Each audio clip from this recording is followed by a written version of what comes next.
kenceng nih.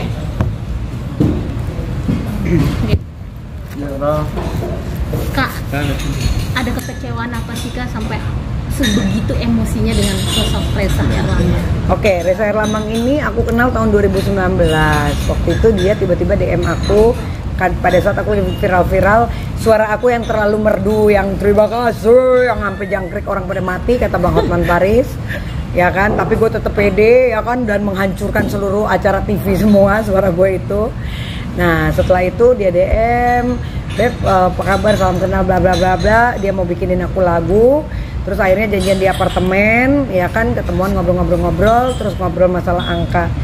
Ngobrol masalah angka, kalau nggak salah waktu itu kita mau bikin project, udah deal angkanya tapi tidak jadi karena aku sibuk banget. Nah berapa bulan kemudian akhirnya kita ketemuan lagi membicarakan untuk project dengan angka yang udah deal. Duit udah ditransfer, ternyata lagunya kagak ada-ada sampai berbulan-bulan. Waktu itu aku lagi sekolah nyanyi di Kaberta, ya kan. Setelah 3 bulan 4 bulan aku kejar-kejarin terus karena waktu itu aku udah preskon di YouTube juga ada kedekatan aku sama Reza Herlambang. Kalian bisa cek di situ. Nah kan waktu lagi viral aku sampai ngomong, iya aku lagi mau dibikinin lagu nih, coba kalian lihat cuplikannya, aku dibikinin lagu nih sama Reza gini biar keren, suaraku apa bagus. Terus sempat sewa studio latihan vokal, $2 gue hilang ya kan, nggak tahu siapa yang ngambil. Nah setelah itu 4 bulan itu tiap hari aku teleponin Reza, alasan sakit, alasan ini, alasan itu. Padahal kalau kita orang bisnis kan harusnya profesional karena duit udah masuk kan gitu. Nah akhirnya dari situ ketika dikasih lagu-lagunya jelek banget, aku sampai bingung, sampai Kaberta kok kayak gini ya lagunya. Akhirnya aku bilang dong sama Reza, gue nggak mau dong, gue minta balikin duit gitu loh. Dan kalau nggak salah waktu itu duit aku dipotong sama dia 10 juta, itu pun aku berantem dulu sampai 2-3 bulan lah duit aku baru dikembalikan dan dipotong. Alasan kan udah ini, udah itu, udah ini. Jadi dari situ aku ngerasa, wah ini anak udah nggak profesional lagi. Itu satu. Kedua, ada juga teman aku yang laporin ke aku juga, aku baca juga chatnya, ternyata dia juga ngutang-ngutang juga, pinjam duit 15 juta, 5 juta, sekian ke temanku. Sampai sekarang juga boro-boro dipulangin, ingat juga kagak, ya kan. Ya yang ketiga ada lagi yang sekarang yang terbaru. Jadi kemarin di Hard Rock Cafe, waktu aku lupa itu setahun yang lalu, awal tahun kalau nggak salah, dia nyanyi di Hard Rock, ada aku juga. Aku ngedealin dia juga untuk nyanyi sama temenku dengan angka yang sudah oke. Aku titip dong komisi, biasa kita kan teman-teman bisnis. Nah ternyata dia juga direct langsung, ya kan, di depan aku berdrama. Dia bilang temanku belum transfer, ternyata mereka kerjasama, ternyata akhirnya temanku udah transfer. Tapi kalau menurut temanku akhirnya ngaku ke aku, Rezanya bilang katanya udah jangan melalui Barbie deh, soalnya Barbie minta bagian juga, udah langsung aja ke aku.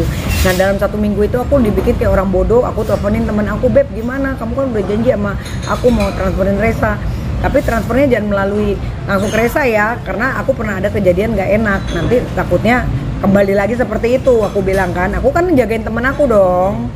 Tapi ternyata Reza jelekin aku juga, itu jangan sama Barbie karena dia minta bagian gini. Nah temen aku kepancing juga kan gitu, karena kan dia orangnya kalem, nice. Kalau ngomong kan kayak ho banget, tapi drama semua kan. Nah terus akhirnya aku 1 minggu itu aku telepon Reza, Ja gimana? Oh kamu, aku jadi nggak enak nih, temenku belum transfer. Ya udah Beb, kamu urusin deh, kata Reza. Iya kan aku juga lagi perlu duit nih. Ya udah gimana caranya dia transfer? Aku telepon temenku, aduh Kak nanti dulu Kak, aku lagi ada keperluan anakku Kak, segala macam. Aku diombang-ambing sampai akhirnya aku berantem sama temen aku. Aku bilang, aku jadi gak enak loh sama Reza, kamu jangan kayak gitu dong, Reza tuh profesional, segitu baiknya loh gue ngangkat Reza, tapi ternyata di balik itu Reza nyakitin aku, hianatin aku, ternyata duit dia udah diterima. Dan apa yang terjadi 3 minggu kemudian temenku telepon, akhirnya baru ngaku, Kak bener Kak kata kamu Kak, aku nyesel, aku udah transferin Reza.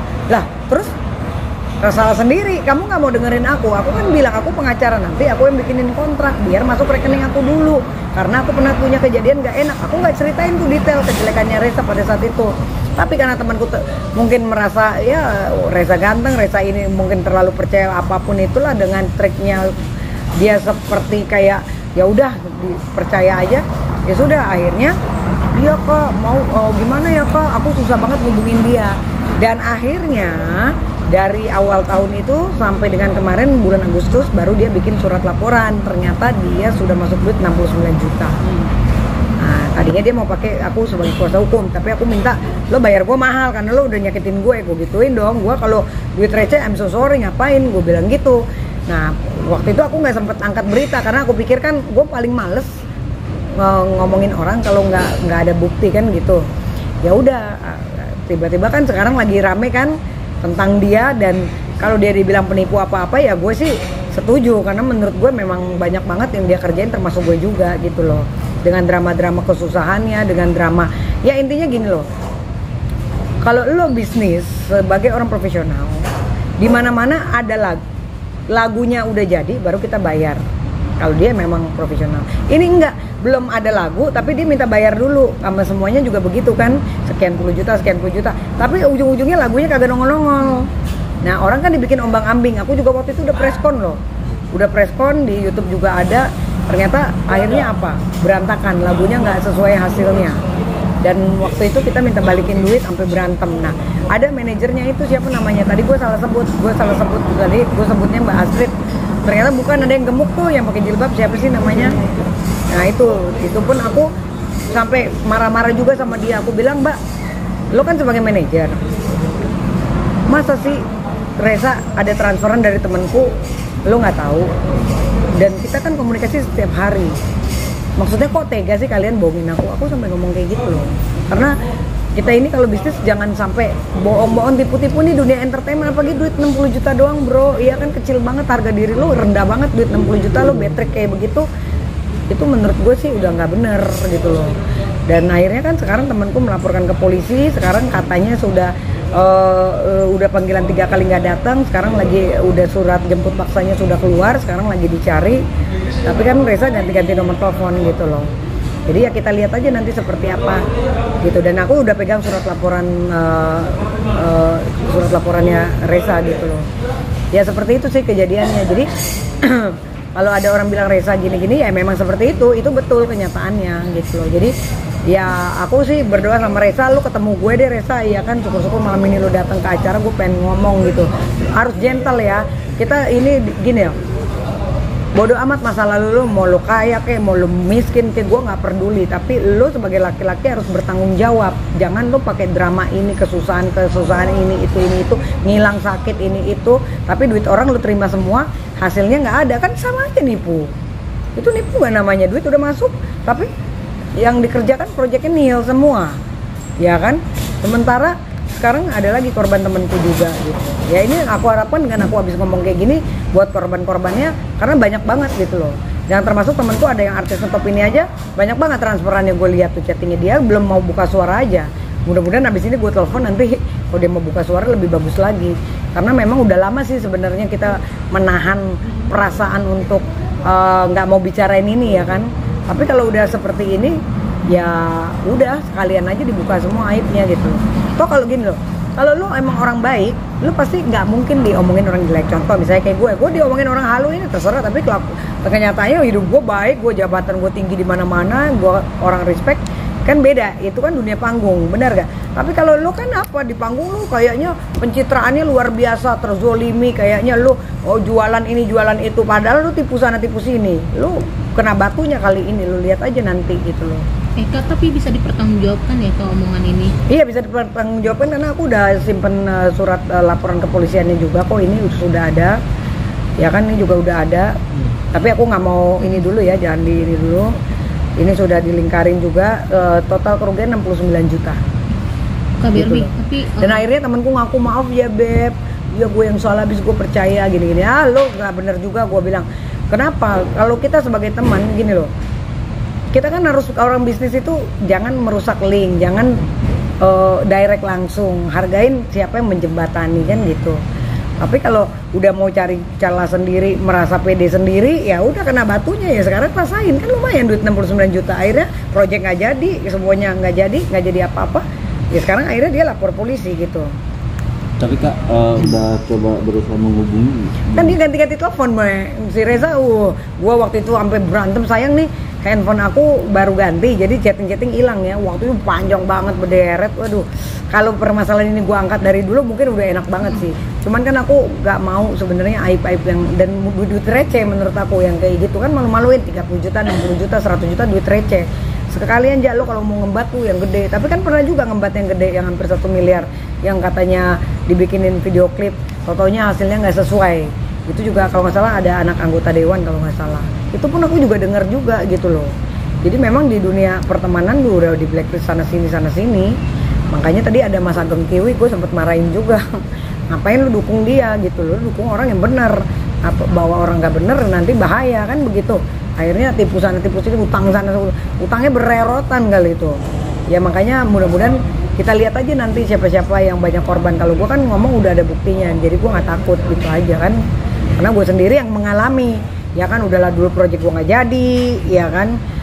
Tanya Kak Berta lah gitu aja kayak gimana. Kan baru berani speak up ini setelah ramai nih, nggak takut dibilang pansos kan? Enggak, kalau pansos enggak, karena aku dari 2019 kan udah ada tuh video aku sama Reza Herlambang, malah kan di situ aku digosipin kedekatan aku sama Reza. Jadi sebenarnya bukannya pansos, karena berita gue juga lagi cetar kan, gue juga lagi keren-kerennya gitu berita yang positif sebenarnya ya. Jadi kalau ini lebih kayak gini loh, lebih kayak biar masyarakat tuh tahu siapa sih sebenarnya. Sekarang kan masih simpang siur. Gue lihat kan komentar-komentar di YouTube, oh Reza kasihan, wah bener-bener, wah kayaknya mulia sekali ya kan, bawa-bawa Allah, bawa-bawa ini, padahal teganya minta ampun ya kan. Kita kan duit kan kerja capek nyari loh, capek nyari duit untuk kerja gitu, tapi kok dia tega diteleponin setiap hari, Ja gimana duit gue, ntar ya Beb, Ja gimana ini proyeknya, ntar ya Beb, ntar ya gue sakit, ntar ya. Dan dia masa bodoh banget gitu, bisa dia bermain dengan cara-cara seperti itu. Gue nggak ngerti gitu, ilmunya tuh hebat banget dan tetap cool, tetap tenang gitu. Makanya aku sih berharap kalau ada Reza, aku pengen ketemu sebenarnya gitu loh. Itu aja sih. Kak kenal sama Reza sendiri udah berapa lama? Udah dari 2019. Sebelumnya memang kita udah pernah kenal, udah lama, tapi nggak pernah intens berkomunikasi. Tapi circle-nya dia kan circle aku juga gitu loh. Itu yang pembuatan video klip itu sendiri? Pembuatan video klip yang dia janjikan juga nggak ada yang jadi, orang lagunya aja katanya mastering Amerika ini itu, kita transfer berapa dulu, gue transfer 30 juta kalau nggak salah. Ternyata bullshit doang gitu loh. Ternyata nggak ada, gue nggak ngerti. Makanya kan yang aku tahu dulu Reza itu kan profesional ya, tapi sekarang nggak ngerti mindsetnya kemana dan manajernya juga seperti apa. Gue nggak ngerti mereka kolaborasinya kayak gimana sehingga kok malah projectnya nggak ada yang jalan, padahal tiap hari gayanya kalau kita ketemu kan kayaknya lagi sibuk banget, meeting sono ribet banget sini. Ternyata duit orang semuanya yang udah masuk nggak ada yang dikerjakan kan begitu kan, nggak boleh kayak gitu. Kak Berbi seemosi ini gitu untuk menceritakan pengalaman dikecewakan sama Reza ini, apa yang bikin paling sakit hati? Dia sakit hati karena aku kan itu aku udah sempet preskon tuh yang aku kedekatan sama Reza. Waktu itu kan aku udah publikasi juga, kalau aku nggak tahu tuh media mana di YouTube mungkin dilihat aku dekat sama dia segala macam. Aku udah ya pada saat itu punya, namanya kita udah bayar nih ya kan, udah bayar ya kita punya harapan dong, wajar dong kan, kita produser ya kan. Udah punya bayangan ntar gue mau bikin video klip model gini, lagunya kagak ada, tarsuk melulu kan begitu. Cuman waktu itu kan mau dipublikasi juga ngapain gitu loh. Itu tahun berapa? Itu tahun 2020. Berarti sebelum Mafam ya? Kenalannya kan 2019 akhir. Sebelum Reza lagi kolaps ya, berarti masih kalau dia kolab mah sebenarnya kolabnya udah dari dulu. Berarti itu masih jaya? Enggak jaya juga, udah sengsara juga. Udah nggak ada duitnya juga. Berarti yang dia ceritakan saat ini semuanya drama, bohong. Jadi gini, kalaupun dia collab itu memang benar, emang dia collab, emang dia miskin banget, ya jatuh miskin segala macam lah. Tapi ada unsur pidananya, dia melakukan hal-hal yang tidak baik. Ini yang harus orang pada tahu kan begitu. Kalau dia emang terpuruk, dia keuangannya hancur ya normal. Ya gimana nggak hancur lo kalau nipuin orang melulu? Dan orang kan nggak ada yang speak up selama ini gitu loh. Nah kali ini kan banyak yang speak up, jadi gue mendukung yang bilang dia itu penipu, gue mendukung yang bilang dia itu memang orang yang tidak profesional, karena aku pun dilakukan seperti itu terhadap aku juga. Sepengetahuan dia sebagai temen lah dulunya, temen. Dia mulai kolaps setelah aku sih gini, karena kan kita di pertemanan kita udah mulai nggak suka ya. Jadi kemarin itu juga waktu gue lagi mau bikin garap project sama Reza juga, di circle kita kan diomongin, kan aku dijodoh-jodohin. Tapi kan akhirnya pada ngomong, janganlah Reza nih utang sama gue gini. Ya teman-teman udah mulai pada menjauh dari dia gitu loh.